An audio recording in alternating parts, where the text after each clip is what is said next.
Whenever you start playing a Souls game, there is an expectation. An expectation that you are going to die over and over and over again. No! No!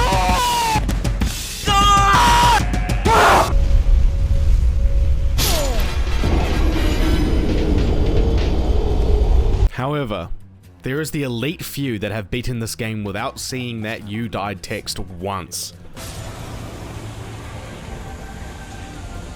Zero! Zero there!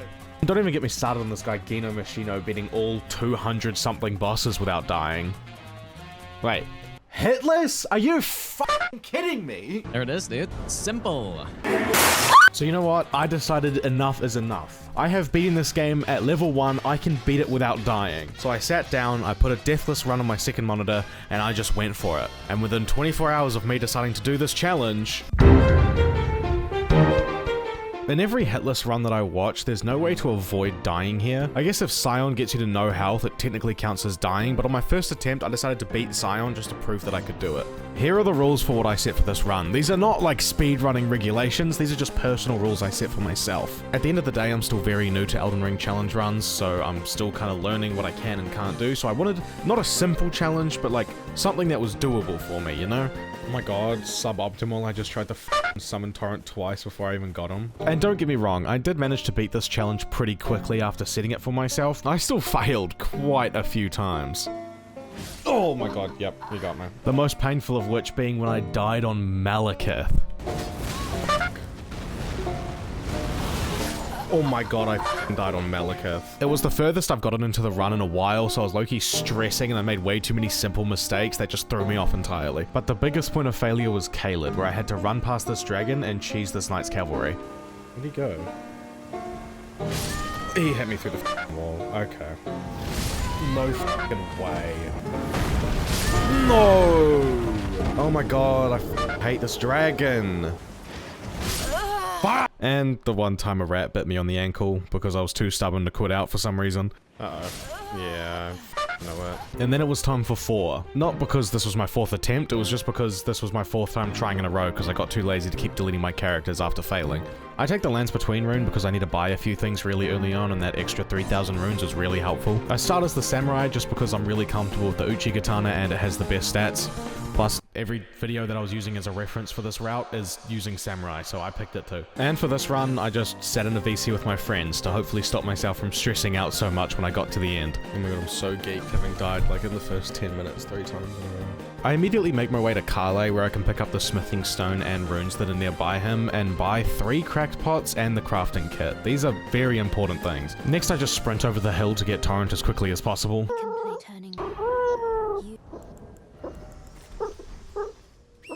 Millie. I'm rage betting her right now. What are you doing? Millie, you're doing this the worst way possible right now. What are you doing? There's 3 smithing stone ones I can pick up on my way up to Stormhill, as well as a bunch of mushrooms. I need 4 mushrooms total to make the sleep pots for Godskin Duo, and mushrooms are everywhere, so it's not that big of a deal. After grabbing the Grace on Stormhill, I immediately just head northeast to grab the Strength Knot tier, as well as Golden Vow.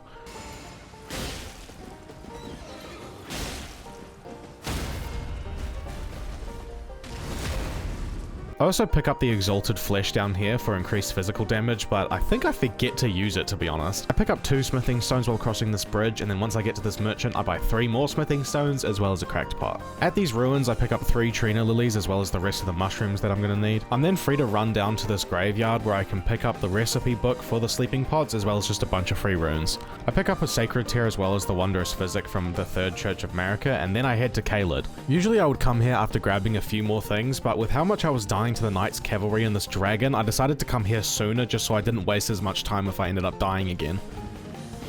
Okay, he did the attack again. I managed to avoid it this time. There's also a few more free runes on the way to the Knight's Cavalry, which is always nice. Okay, come on. Come on, motherfucker. I can do this, I can do this, I can do this, I can do this. There we go. Okay, I did it. After passing the first major fail point, I was free to finish setting up my build, which started with going all the way back to the beginning and picking up this golden foulfoot. Watch me miss this jump now somehow. I then pick up the flail, spiked cracked tear, and axe talisman along with the first half of the Dictus medallion. I then head back to Caelid where I pick up the second half of the Dictus medallion along with Radagon's sword seal. Like this, I can barely see in here. Oh. And yeah, since Fort Faroth is a nightmare, I quit out to reset the area so when I load back in I can just fast travel out. Thanks to Radagon's sword seal, I can use the flail to bleed this dragon to death, alongside using the golden pickle foulfoot to get the most runes possible. I then level up my vigor to 30 so I'm pretty safe for the rest of the early game, as well as my endurance to 20 and whatever I have left into strength. Near Fort Faroth, if you jump up here, there's a few smithing stones to grab which will save me some runes later on. I then ran through Dragon Barrow and halfway through realized that I took the wrong route and went back to the Third Church of Marika so I could go into Caelid through that way instead. Only to then realize again that there wasn't really anything necessary by going this way, so I might as well have just committed to running through Dragon Barrow. It was a bit of a shit show. I pick up Flame Grant Me Strength and then run all the way over to Radahn's castle and grab Cragblade. I was almost done with Caelid, but I realized I forgot to pick up a Sacred Tear, so I quickly backtracked to Fort Faroth to do that. As you can see, I'm forgetting a lot of things and kind of messing up the run a lot, which means I could have beaten this a lot faster than what my final time actually was, but I'm pretty proud of myself regardless. Then it was time to head to Liurnia, where I went and picked up the 2-finger heirloom so that I could use Flame Grant Me Strength later on. Where's the teleporter here? Okay. There. Taking this teleporter takes me all the way over to the academy. From there I just run down to the boil prawn shack and do what I gotta do to get the iron balls.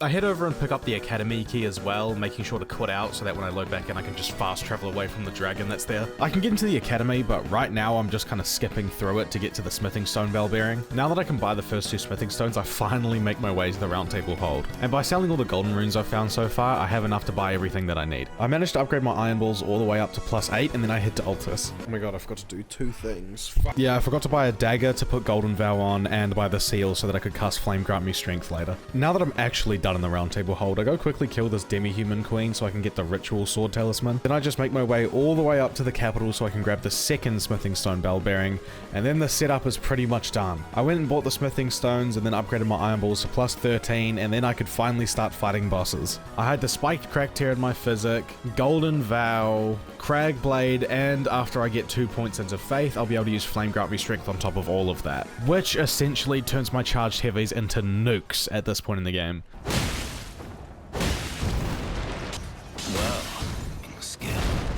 Warrior blood must truly run in thy veins. Tarnished.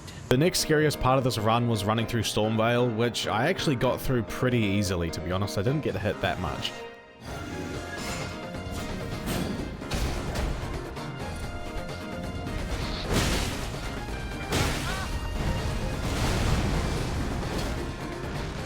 Are you kidding me? I missed twice.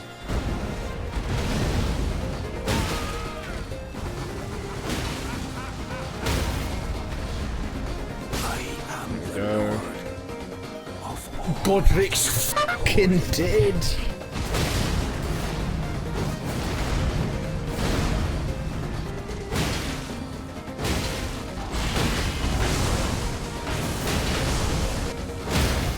Honestly, I was a little worried to do Radahn this early. Usually I would go for Renala as my second demigod, but for this run it just made more sense to do Radahn. I'm just not as consistent with Radahn as I am with Renala, especially at this level. But with this build, honestly, anything pre-Morgoth is a walk in the park, so I handled it. No, that was piss easy. Yeah, I had no reason to be worried. The fights in the capital also go down really quickly, especially Draconic Tree Sentinel. This fight is so easy with this build. I do kill the Erdtree Avatar in here for the extra runes. I'm not sure if it's worth it, to be honest. It's just really easy to deal with it, so I might as well. Oh. Yeah, to be honest, this is a bit controversial, even in my own head. I've seen people quit out like this to save themselves from falling all the time in their like challenge runs, but I know that's more of a casual thing that you're allowed to do that. In future runs, I'm not going to let myself quit out at all unless I'm in a completely safe spot and I need to go AFK for some reason. But for this run, I was more just trying to have fun, making a fun little challenge for myself, and I did allow this. If that invalidates the run in your eyes, fair enough. I can't be mad at that. It took me way longer to beat Godfrey than I expected, to be honest. This fight was like 2 minutes. Mainly just because it's way harder to hit charged heavies on this boss than most others. After annihilating Morgoth, I can make my way to the mountaintops and get the next smithing stone bell bearing. And of course I saved my runes from Morgoth, so I was easily able to buy the smithing stones to upgrade my weapon even more. I got caught in a bit of a rough situation when I came up here to grab the sacred tear as well as like an ancient dragon smithing stone. The guy that drops rivers of blood invaded, and I thought I was going to be able to quit out to avoid him, but that didn't work, clearly. So I was like, okay, I'll just fight him, and then he almost killed me in 3 hits, so yikes. I kind of just ran away, hoping that if I went into the fire giant arena, he would despawn, but by the time I got to here, he just went away on his own, so thank goodness. And yeah, there's a free little ancient dragon smithing stone up here, just in case you didn't know of its existence. It's probably the earliest one you can get, pretty much for free. You just pick it up off the floor. It's great. Fire Giant's first phase goes down really quickly. It's actually really nice just having a weak point to keep smacking, but his second phase turns into kind of just an endurance fight. Thankfully, I've done so many runs where I was underleveled for Fire Giant, I've gotten really used to just trying not to get hit during this phase.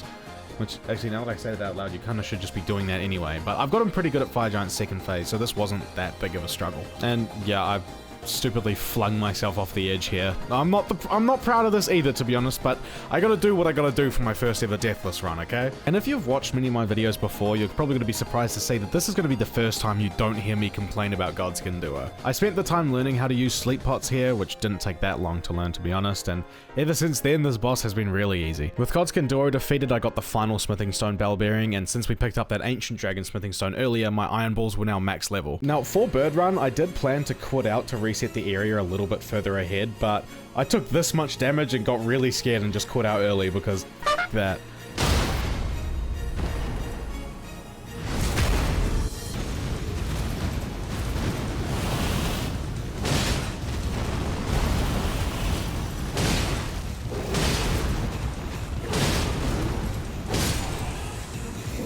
Now that I was past Malekith, I was into completely new territory, and honestly, I was a little scared. This was the furthest I've ever gotten, and honestly, it should be the easiest part of the run at this point, because my weapon was now max level. Did not help that during the Horaloo fight, things got pretty close to being over. I was making a lot of really simple mistakes during Horaloo that honestly, I was getting really concerned that I might actually lose, but I got it done eventually. I just started playing a little slower and just focused on whittling down his health as much as I could. Here's the level and stats I was at for the end of my run, if anybody's curious.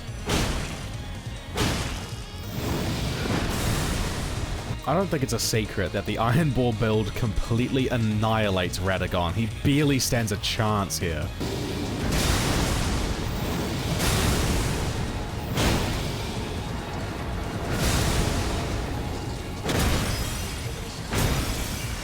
Going against Elden Beast is a little scary. I am really confident against it at this point, but there is still a few things that can catch me off guard and just kill me instantly.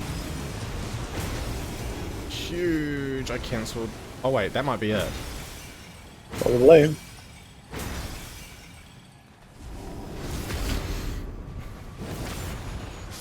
Let's fucking go, dude. Honestly, I'm kind of in shock that I even pulled this off. I mean, I know I have drastically improved at Elden Ring over the last year. You can look at my channel to see proof of how bad I used to be. But beating it in just over 2 hours with 0 deaths, I mean, there's a little bit of shenanigans, but 0 deaths to bosses at least. That is something I never conceived of being possible for me to complete in any way. So thank you so much for supporting me throughout my whole Elden Ring journey. I'm not done. Not by any means. I want to do more than this.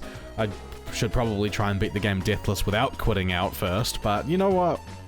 I'm gonna sit in victory for a little bit, at least. I wouldn't have pushed myself to get this good at Elden Ring if I didn't have a bunch of people watching me and enjoying my videos throughout the entire journey, so thank you so much for everybody that's been here since, like, the first Elden Ring video that I posted. Like I always say, if it's 1 person or 1,000, I always enjoy entertaining people, so hopefully you enjoyed watching this video.